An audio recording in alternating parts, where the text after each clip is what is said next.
Good afternoon, student. Welcome to the another session of information and technology. So, like in the last class, we have already covered chapter number 14, the digital presentation. And for your unit test, we have given you chapter number 13 and 14 as well. In these two chapters, in first chapter, we are talking about some portion of spreadsheet, that is formatting cell in spreadsheet, and chapter 14, we are talking about presentation. So, today in this video, we will have a recapitulation of both the chapter, a kind of revision, formatting cell in spreadsheet. इस chapter में हम लोगों ने देखा कि जब spreadsheet में हम लोग फॉर्मेटिंग की बात करते हैं, we are talking about the customization of individual cell. उस सेल का फॉन्ट कलर कैसे चेंज करें, उस सेल का फॉन्ट स्टाइल कैसे चेंज करें, फॉन्ट का साइज कैसे स्पेसिफाई करें, ये सारा कुछ हम लोग इजीली डिसाइड कर सकते हैं in the very first topic, that is font formatting. फिर हम लोगों ने देखा था alignment. There are normally 5 kind of alignment we have: left, center, right, justify, field. Even a default alignment is there, which is normally the left or maybe right according to the different situation. So alignment is one of the option that we have in the this particular chapter. देखिए default setting of the type of data, मतलब आप लोग 4 तरह के data enter करते हैं. कभी data text हो सकता है, न्यूमरिक हो सकता है, फॉर्मूला हो सकता है, आपका डेट एंड टाइम हो सकता है. तो अलग अलग डेटा टाइप के लिए अलग अलग अलाइनमेंट का डिफॉल्ट ऑप्शन है. बाकी लेफ्ट, राइट, सेंटर, फील्ड और जस्टिफाई से क्या होता है आप देख ही सकते हैं, ये हम यूज भी कर चुके हैं. Then in the same chapter we have discuss 2 different important topic. One is wrap text, one is shrink to fit. ठीक है, रैप टेक्स्ट क्या करता है, वो टेक्स्ट को एकोमोडेट करता है रो के हाइट को इंक्रीज करके. ठीक है, wrap text increase accommodate the text by increasing the row height. And shrink to fit क्या करता है, वो टेक्स्ट को एकोमोडेट करता है by reducing the font size. मतलब कॉलम का विड्थ दोनों में चेंज नहीं होता है, एक रैप टेक्स्ट में कॉलम का हाइट चेंज होता है और श्रिंक टू फिट में कॉलम का विड्थ सेम रहता है, बस उसमें फॉन्ट का साइज कम कर दिया जाता है, रिड्यूस कर दिया जाता है. So this is wrap text and shrink to fit. Wrap text accommodate the text by increasing the row height and shrink to fit accommodate the text by reducing the font size. In both column width is same. Text orientation यानी text का rotation आप कर सकते हैं 0 degree से 180 degree के बीच में. Format cell में आपके पास फिर आ जाता है कि किस तरह से डेसिमल वैल्यू को आप फॉर्मेटिंग कर सकते हैं 1 प्लेस या 2 प्लेस तक. वो हम लोगों ने राइट क्लिक करके देखा. फ़ोन नंबर को कैसे वैल्यू स्टोर करते हैं, डेट वगैरह कैसे स्टोर करते हैं, उसका फॉर्मेटिंग कैसे करते हैं, ये सारे प्रैक्टिकल डेमोन्स्ट्रेशन आपको ऑलरेडी दिए जा चुके हैं. Then we have autofill. Autofill basically generate a predefined set of value, predefined series of value in a particular cell. जैसे आपको मान लीजिए मंथ टाइप करना है तो जनवरी टाइप करेंगे और ड्रैग करेंगे, आपको ऑटोफिल से वो जनरेट हो जाएगा. वीक डेज टाइप करना है, संडे टाइप करेंगे, सारे वीक डेज टाइप हो जाएंगे. न्यूमरिक रोल नंबर टाइप करना है, 1 टाइप करके ड्रैग करेंगे, सारे न्यूमरिक नंबर आएंगे जहां तक आप उसको ड्रैग करेंगे. तो ऑटोफिल में कस्टम लिस्ट जनरेट होता है.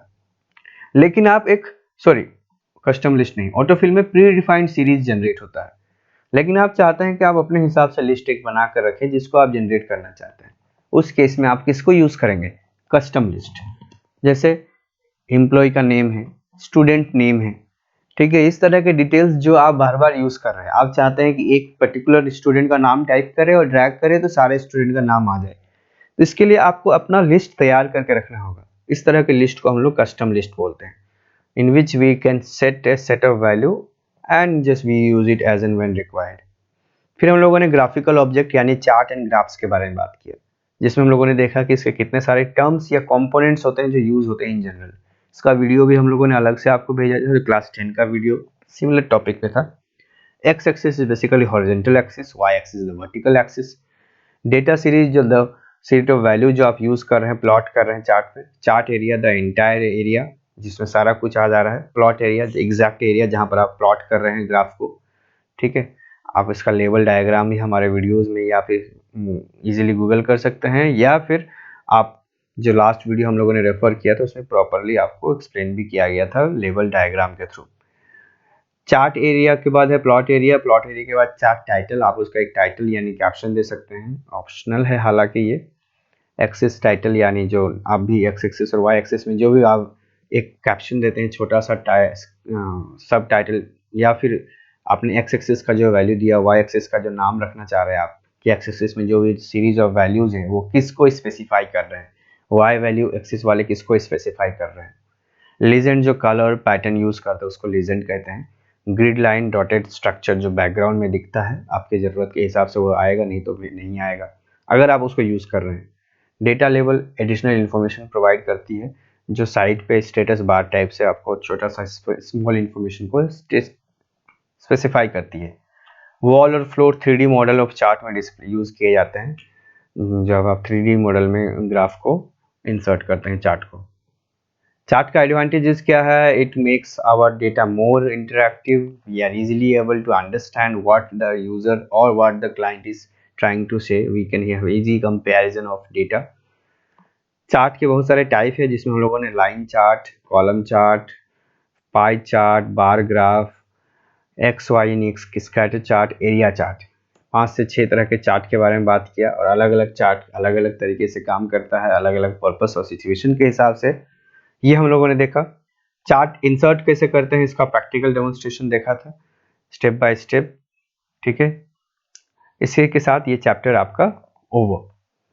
तो इस पूरे चैप्टर में हम लोगों ने एक्सेल यानी स्प्रेडशीट या फिर कैल्क की बात करें, इनके बारे में डिटेल में कुछ और टॉपिक के बारे में बात की, जैसे फॉर्मेटिंग कैसे कर सकते हैं एक प्रॉपर अपीयरेंस के लिए, और उसके साथ साथ आप उसमें किस तरीके से चार्ट का यूज कर सकते हैं। ठीक है, चार्ट में आप अलग अलग चार्ट को यूज कर सकते हैं अपने डेटा के प्रेजेंटेशन के हिसाब से। Then in next chapter, that is complete different portion of the same package, presentation. When we talk about presentation, we are talking about the information that has to be incorporated in a interactive way, so the audience get connected to your content. तो digital presentation जो भी होता है, उसके जब हम उसकी बात करते हैं तो हम बात कर रहे हैं कि आपका इंफॉर्मेशन एक प्रॉपर तरीके से, एक इंटरेक्टिव तरीके से, ऑर्गेनाइज तरीके से ऑडियंस के पास जाए। कैसे जाएगी? By using slides, by using presentation packages. तो स्लाइड्स बनाते हैं तो सिर्फ स्लाइड से ही काम आपका हो जाता है? बिल्कुल भी नहीं, इसके लिए बहुत सारे मटेरियल या इन्फॉर्मेशन की ज़रूरत पड़ती है। क्या क्या पैकेजेस अवेलेबल है मार्केट में? ओपन ऑफिस का इम्प्रेस है, माइक्रोसॉफ्ट का पावर पॉइंट है, एडोबी का डायरेक्टर है, और एक 3D स्टूडियो। इस तरह से 4 ऐसे पैकेज है जिनका आप यूज़ कर सकते हैं प्रेजेंटेशन यानी पीपीटी बनाने के लिए। अब एक स्लाइड, एक पीपीटी को अलग अलग मटेरियल जो सपोर्ट करती है एज एड ऑन मटेरियल, जैसे hand out, the hard copy of the presentation, the printed copy of A presentation और ए स्लाइड, स्पीकर नोट, जो स्पीकर के असिस्टेंट के लिए यूज किया जाता है, जो स्पीकर अपने स्लाइड्स में छोटे से इंफॉर्मेशन को स्टोर करके रख सकती है। Basically during a presentation the speaker में B required to give a quote of something, give a reference of something, so the audience get connected to the given topic. ठीक है, प्रेजेंटेशन के दौरान हो सकता है कि स्पीकर या डेमोन्स्ट्रेशन कुछ ऐसी टॉपिक है जिसमें वो किसी पर्टिकुलर रेफरेंसेस को यूज करना चाहते हैं कि ऑडियंस को वो सारी चीजें क्लियरली समझ में आए। अगर वो उस रेफरेंस को नोट करके रखना चाहती है या अपनी हेल्प के लिए, जिससे कि इजीली वो रिकॉल हो जाए, जब उस पर्टिकुलर स्लाइड में यूजर वो पहुंचे तो इजीली वो अपन रिकॉल कर सकते हैं। तो speaker note is very helpful for these conditions. Outline क्या करता है? आउटलाइन आपके जितने भी प्रेजेंटेशन है, अगर आपने एक 10 स्लाइड्स का पीपीटी बनाया है तो आउटलाइन एक समरी जनरेट करेगा, एक टेक्सचुअल फॉर्म में समरी जनरेट करेगा, जिसमें सारे इंफॉर्मेशन आपको दिखेंगे एक्सेप्ट द ग्राफिकल मटेरियल। जितने भी पिक्चर्स टेबल है सारे को हटाकर एक टेक्सचुअल जनरेट करेगा, समरी जनरेट करेगा। मास्टर्स एक प्री डिफाइंड लेआउट है, प्री डिफाइंड स्ट्रक्चर है, जो पूरे के पूरे प्रेजेंटेशन में फॉलो होगा। अगर एक 15 पेजेस का 15 स्लाइड्स का पीपीटी बना रहे हैं, आप चाहते हैं हर स्लाइड्स का बैकग्राउंड कलर सेम हो, सारे स्लाइड्स का हेडिंग का फॉन्ट स्टाइल सेम हो, फॉन्ट कलर सेम हो, कंटेंट का आपका font style, font colour same हो, उनका अलाइनमेंट सेम हो, उनका फॉन्ट साइज सेम हो। तो इस तरह की कंडीशन में आपको यूज करना होगा मास्टर। मास्टर एक लेआउट का टेम्पलेट, एक लेआउट का डेफिनेशन है जो पूरे प्रेजेंटेशन में फॉलो होता है। ठीक है, slide show, the full screen view of A slide, one slide at a time, that is slide show. Presentation का यूजेस क्या है? On screen presentation, LCD LED monitor पे आप प्रेजेंट कर रहे हैं तब ऑन स्क्रीन प्रेजेंटेशन है। Web presentation, when we are getting any kind of material in a website in a very interactive form, when the things are moving one after other in the form of a image, in the form of a slides, तो जब इस तरह से content आपके move कर रहे हैं, transit कर रहे हैं एक के बाद एक किसी वेबसाइट के होम पेज में जैसे आप विजिट कर रहे हैं, तो वो एक वेब प्रेजेंटेशन कंसिडर किया जा सकता है। जब आप प्रेजेंटेशन को एक वीडियो फॉर्म यानी MP4 फॉर्म में कन्वर्ट कर देते हैं, then that becomes in 35 mm slides. Overhead transparencies, overhead transparencies क्या होता है कि जब आपके प्रेजेंटेशन के मटेरियल को, आपके स्लाइड्स को प्रिंट किया जाता है ट्रांसपेरेंट शीट्स में, ठीक है, ट्रांसपेरेंट शीट्स में प्रेजेंट किया जाता है और ऑडियंस आपको दिया जाता है ड्यूरिंग ए प्रेजेंटेशन। कहीं कहीं पर ओवरहेड ट्रांसपेरेंसीज का ये भी मतलब समझ में मिलता है जब आपके सामने बड़े स्क्रीन पे प्रेजेंट किया जा रहा है, जब प्रोजेक्टर आपके सर के ऊपर हो और सामने स्क्रीन पे किसी सरफेस पे वो प्रोजेक्ट किया जा रहा है मटेरियल को। Hand out and references, hand out हम लोगों ने बताया hard copy, basically the printed copy of the slides. Features of impress में 4 फीचर है, ये आप अच्छे से देख सकते हैं, इसमें कोई ऐसा टर्म नहीं है जिसको मुझे यूज करने या बताने की फिर से जरूरत है। ऑलरेडी हम लोग अभी तक इसको देख चुके हैं, जितनी बार हम लोग बात कर रहे हैं इंट्रोडक्शन में ही ये सारे टर्म्स मोर और लेस यूज हो चुके हैं। किस तरीके से इम्प्रेस कितना हेल्पफुल है, आप on screen presentation, web presentation बना सकते हैं, आप टेम्पलेट पिक्चर्स वगैरह ऐड कर सकते हैं, आप मल्टीमीडिया आइटम जैसे ऑडियो वीडियो ग्राफ ये सब ऐड कर सकते हैं, आप इजीली स्लाइड्स के ऑर्डर को चेंज कर सकते हैं। इस तरीके से आप याद रखेंगे। फिर हम लोगों ने देखा किस तरह से इम्प्रेस का विंडो दिखता है यूजर्स को जब ये ओपन करते हैं। 3 तरह के ऑप्शंस आपको मिलेंगे प्रेजेंटेशन के विजार्ड में। एम्प्टी प्रेजेंटेशन, जब आप पूरे की तरह से ब्लैंक प्रेजेंटेशन, आपका स्क्रीन, आप बस अपने हिसाब से कंटेंट इंसर्ट करेंगे। फ्रॉम टेम्पलेट में आपके सामने कुछ बने बनाए टेम्पलेट्स दिखते हैं जिसमें आपको सिर्फ कंटेंट टाइप करना होता है, आपको फॉर्मेटिंग करने की जरूरत नहीं होती है। एम्प्टी प्रेजेंटेशन में फॉर्मेटिंग करना इंपॉर्टेंट हो जाता है कि फॉन्ट का साइज क्या होगा, फॉन्ट का कलर क्या होगा, फॉन्ट का अलाइनमेंट क्या होगा, बट फॉन्ट, ठीक है, फॉर्म का बैकग्राउंड कलर क्या होगा स्लाइड्स का। लेकिन फ्रॉम टेम्पलेट में ये सारी चीज़ें पहले से फिक्स रहती है, बस आपको क्लिक करके अपना कंटेंट को रेडीमेड अवेलेबल कराना होता है। एग्जिस्टिंग प्रेजेंटेशन यानी जो पहले से एग्जिस्टिंग प्रेजेंटेशन हो जिसको आप ओपन करना चाहते हैं। स्टेप बाय स्टेप इसका भी हम लोगों ने प्रैक्टिकल डिस्क्रिप्शन देखा है, demonstration. Then in this page we have the window of Impress की इम्प्रेस का विंडो किस तरीके से दिखता है। अलग अलग कंपोनेंट्स को अलग अलग नाम से जानते हैं, उनका लेबलिंग आपको इस पूरी स्क्रीन पे दिख रहा होगा। इसके बारे में भी हम लोग ऑलरेडी बात कर चुके हैं कि क्या वर्कस्पेस है, क्या स्लाइड पैन है, क्या स्लाइड लेआउट का विंडो है, normal title bar, tool bar, menu bar, ये सब तो रहते ही हैं। इनको भी डिटेल में एक्सप्लेन हम लोग ऑलरेडी कर चुके हैं। फिर बहुत सारे ऐसे आइकन हैं जिसके बारे में आपको ऑलरेडी बुक में दिया हुआ है, जिसको मैं अलग से और आपको बताने नहीं जा रहा, ठीक है। इन आइकन्स का क्या क्या पर्पस है आपको डिटेल में बताया गया है। If you are willing to know about each and every icon, I would suggest please have a look of all these features line by line, and you let me know in case you are not in a position to understand what they are trying to say. फिर हम लोगों ने देखा slide layout. Slide layout यानी कि आप मान लीजिए एक स्लाइड इंसर्ट कर रहे हैं, उस स्लाइड में जो भी कंटेंट जाएगा आप उसको एक लेआउट फिक्स करना चाहते हैं। जैसे आप एक क्विज लेना चाहते हैं जिसमें आप स्लाइड बना रहे हैं, तो अब क्विज लेने के लिए आप स्लाइड में क्या देंगे, एक क्वेश्चन देंगे और 4 मल्टीपल चॉइस का एक ऑप्शन देंगे, या 2 मल्टीपल चॉइस के लिए 2 ऑप्शन देंगे। तो इस तरह के लेआउट्स ऑलरेडी बने हुए हैं कि 4 बॉक्सेस मिलेगा, क्वेश्चन टाइप करने के लिए एक अलग बॉक्स मिलेगा, जहां पर बस आपको क्लिक करना है एंड कंटेंट टाइप करना है। तो layout makes our work easy because the frame of data, the frame of slides, the structure of slides get already defined in slide layout. कितने तरह के स्लाइड लेआउट है? अराउंड 12, और सारे स्लाइड लेआउट का यूज अलग अलग है। आपको स्क्रीन पे जो दिख रहा है अभी वो स्लाइड लेआउट के ऑप्शन है जो आपको इम्प्रेस में देखने को मिलते हैं, जो हम लोग अपने सिचुएशंस के हिसाब से यूज करते हैं। फिर हम लोगों ने देखा कि किस तरह से step by step presentation start करते हैं, कैसे नया प्रेजेंटेशन क्रिएट करते हैं, कि एम्प्टी ऑप्शन में जाएंगे तो क्या दिखेगा, टेम्पलेट में जाएंगे तो क्या दिखेगा। इस तरीके से हम लोग नया प्रेजेंटेशन क्रिएट करते हैं।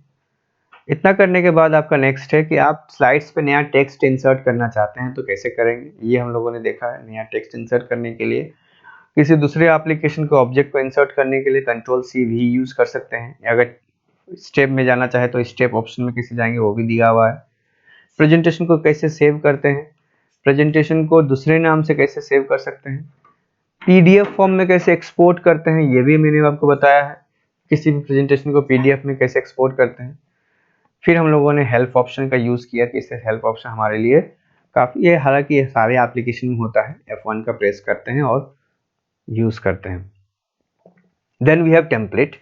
देखिए स्लाइड लेआउट एक स्लाइड के स्ट्रक्चर की बात कर रहा है, टेम्पलेट पूरे पावर पॉइंट प्रेजेंटेशन के स्ट्रक्चर की बात कर रहा है। ठीक है, slide layout is talking about only one slide, but template is talking about the entire presentation. अगर 10 स्लाइड है तो 10 स्लाइड का प्रेजेंट लेआउट क्या होगा, स्ट्रक्चर क्या होगा, ये डिफाइन कौन करता है, टेम्पलेट। इसके बाद है आपका टेम्पलेट के बाद है व्यू। इसके बारे में हम लोग ऑलरेडी कल बात कर चुके हैं कि there are 6 view, normal view यानी editing view, the default view. जब आप ओपन करते हैं इम्प्रेस को, पावर पॉइंट को, तो जो व्यू आपके स्क्रीन पे दिखता है वो नॉर्मल व्यू है, जब आप सारा एडिटिंग का काम कर सकते हैं। Then we have outline view. जब ये आउटलाइन व्यू क्या करता है, सारे टेक्स्ट को आपको एक समराइज फॉर्म में डिस्प्ले कर देता है, वो ग्राफिक्सल आइटम को हटा देता है, बैकग्राउंड कलर वगैरह ग्राफिक्स आइटम सब कुछ हटा देगा वो आउटलाइन व्यू। नोट व्यू क्या करता है, नोट व्यू में क्या होता है, रिड्यूस्ड फॉर्म में स्लाइड्स दिखते हैं टॉप, ठीक है, जिसमें कंटेंट आपको ऊपर में दिखेगा और बॉटम साइड पे आपको एक टेक्स्ट बॉक्स दिखेगा जिसमें आप उस टेक्स्ट स्लाइड्स के बारे में लिख सकते हैं। मतलब इसमें बेसिकली एक स्लाइड दो पार्ट में ब्रेकअप हो जाता है। मैंने आपको इसका और एक एक्सप्लेनेशन बताया था कि इसका यूज स्पीकर डेमोन्स्ट्रेटर करते हैं, जिससे ऑडियंस को किसी बताने के दौरान वो अपना रेफरेंसेस यूज कर सकते हैं कि कोई टॉपिक हो जिसको वो क्लियर नहीं कर पा रहे हैं या खुद समझ नहीं पा रहे हैं, तो स्पीकर नोट ये सॉरी नोट्स व्यू का यूज करते हैं, but actually that is not fully correct. Speaker note is helpful for the demonstrator. Speaker note उसके लिए है जब आप यूज करना चाहते हैं अपने किसी मटेरियल को, किसी इंफॉर्मेशन को एज ए रेफरेंस, और आप उसको टाइप करके रखना चाहते हैं, सॉरी। तो नोट्स व्यू क्या करता है, स्लाइड्स को दो पोर्शन में बांट देता है, जिसमें कि टॉप पोर्शन में ग्राफिकल ऑब्जेक्ट आपका डिस्प्ले होगा और नीचे के पोर्शन में आपका टेक्सचुअल कंटेंट डिस्प्ले होगा। ठीक है, handout view is the hard copy view, जिसमें आप प्रिंटेड कॉपी में वो किस तरीके से दिखेगा ऑडियंस को, आप प्रिंट आउट बांटना चाहते हैं ऑडियंस को during the presentation, after the presentation, कि ऑडियंस आपके टॉपिक से कनेक्टेड रहे, किस बारे में बात हो रही है, वो घर जाके रिकैपिटुलेशन करना चाहे तो वो भी कर सकते हैं इजीली। तो हैंड आउट व्यू से आप मल्टीपल स्लाइड्स को एक सिंगल A4 साइज में प्रिंट कर सकते हैं। आप चाहे तो 2 स्लाइड प्रिंट कर सकते हैं, 3 स्लाइड प्रिंट कर सकते हैं, 4 स्लाइड, 6 स्लाइड, अपनी कन्वीनियंट के हिसाब से। नंबर ऑफ स्लाइड्स बढ़ता जाएगा, आपके फॉन्ट साइज घटते जाएंगे। ठीक है, तो आप hard copy easily print out कर सकते हैं हैंड आउट ऑप्शन में जाकर। इससे क्या फायदा है आपका, अगर 15 स्लाइड्स है तो जरूरी नहीं है 15 पेजेस प्रिंट करना, आप 3-3 करके 5 पेज में अपना काम निपटा सकते हैं। ठीक है, 5 स्लाइड्स करके 3 पेज में अपना काम निपटा सकते हैं। ये सब कुछ डिपेंड करता है कि आप हैंड आउट में करना क्या चाहता है और कितने ऑडियंस के लिए आपको कितना पेपर का प्रिंट आउट का सेट देना है। अब लास्ट का 2 व्यू है, slide sorter view and slide show view. Slide sorter view क्या करता है, पूरे स्लाइड्स को एक सिंगल स्क्रीन पे डिस्प्ले करता है छोटे छोटे मिनिएचर व्यू में। स्लाइड शो व्यू क्या करता है, एक सिंगल स्लाइड को सिंगल टाइम पे डिस्प्ले करता है स्क्रीन पे। इट डिस्प्ले और it shows one slide at a time in a full screen mode. It is only used while we are making any presentation in a front of an audience, in an interactive session, in a workshop, in a seminar, in an auditorium. तो slide show view display one slide at a time. Slide sorter view display all slide in a single screen. ठीक है, slide show slide sorter हो गया। इसके बाद है header और footer कैसे इंसर्ट करते हैं, हम लोगों ने देखा फॉर्मेट में जाकर, व्यू में जाकर हेडर फुटर ऑप्शन में। सो पेज नंबर यानी स्लाइड नंबर कैसे इंसर्ट करते हैं, डेट एंड टाइम कैसे इंसर्ट करते हैं, ये हम लोगों ने देखा था। बैकग्राउंड यानी कलर कैसे चेंज करते हैं आपके स्लाइड्स का, वो बैकग्राउंड कलर आप कैसे चेंज करेंगे अलग अलग ऑप्शंस में जाकर। वाटरमार्क यानी it refers to the shaded image और shaded text which appears on a paper when the paper held against the light. ठीक है, आप स्लाइड्स में कोई पिक्चर है जिसको आप एज अ वाटरमार्क रखना चाहते हैं लाइट, काफ़ी लाइट प्रिंटेड फॉर्म में, तो उस केस में आप कैसे करेंगे, उसको इंसर्ट करने के बाद कलर मोड ऑप्शन में जाकर ये हम लोगों ने देखा। स्लाइड नंबर कैसे इंसर्ट करते हैं हेडर फुटर के ऑप्शन से, ये भी हम लोगों ने सेम टॉपिक पे देखा था। तो इस तरीके से आपके लिए दो ऑप्शंस हम लोगों ने देखा है, जिसमें हम लोगों ने बात किया कि कैसे फॉर्मेटिंग करते हैं सेल का। फर्स्ट चैप्टर में देखा अलग अलग तरीके से उसको कस्टमाइज फॉर्मेटिंग कैसे करते हैं, ग्राफ चार्ट क्या है, उसके कंपोनेंट्स क्या है, चार्ट के टाइप कितने सारे हैं, और चार्ट को इंसर्ट कैसे करते हैं, ये हम लोगों ने देखा चैप्टर 13 में। 14 में हम लोगों ने देखा है प्रेजेंटेशन क्या है, प्रेजेंटेशन के यूजेस क्या है, इम्प्रेस के फीचर्स क्या है, उसका इम्प्रेस का विंडो किस तरीके से दिखता है, उसका कंपोनेंट्स अलग अलग कैसे काम करता है, स्लाइड लेआउट क्या है, टेम्पलेट क्या है, कैसे प्रेजेंटेशन क्रिएट करते हैं टेम्पलेट के हेल्प से, ये हम लोगों ने देखा। फिर हम लोगों ने देखा कि किस तरह से 6 व्यू है जो इंपॉर्टेंट रोल प्ले करते हैं, normal view, outline view, notes view, handout view, slide shooter view and slide show view. Watermark क्या है ये हम लोगों ने देखा। ठीक है, वाटरमार्क किस तरीके से इंसर्ट करते हैं, एक फेडेड इमेज या टेक्स्ट है जो आप स्लाइड में इंसर्ट करना चाहते हैं। ठीक है, उसके बाद हम लोगों ने देखा स्लाइड नंबर कैसे इंसर्ट करते हैं। तो आज के सेशन में इतना ही, जिसमें मैंने बेसिकली मेरा पर्पस था एक रिकैपिचुलेशन करना, एक रिवीजन करना दोनों चैप्टर्स का, जो कि आपके दिमाग में फ्रेश रहे और आप एग्जाम पॉइंट ऑफ व्यू से इजीली प्रिपेयर कर सकें। तो अगर कोई डाउट है तो आप इजीली पूछ सकते, आप ग्रुप में डालकर पूछ सकते हैं। बाकी आज के लिए इतना ही, and let's see how you are performing in tomorrow's test. ठीक है, okay, thank you, stay home, stay safe.